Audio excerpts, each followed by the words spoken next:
So make all the oil combine to the flour. I put it in the food processor. That's all mixed in my dough. For all of no. Easier. Easier and faster. Yeah, I Don't, know. I don't cheat. give away that. We're gonna go because this is 1.2 liter.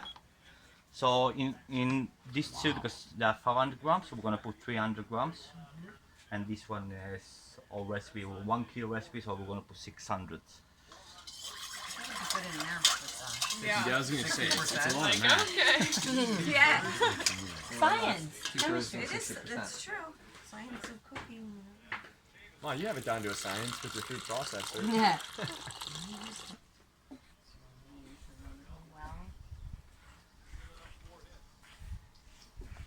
And then when it's gonna go out, just mix quickly. So all the flour is gonna dissolve the water. Oh, oh. Yeah, Mom, you get it.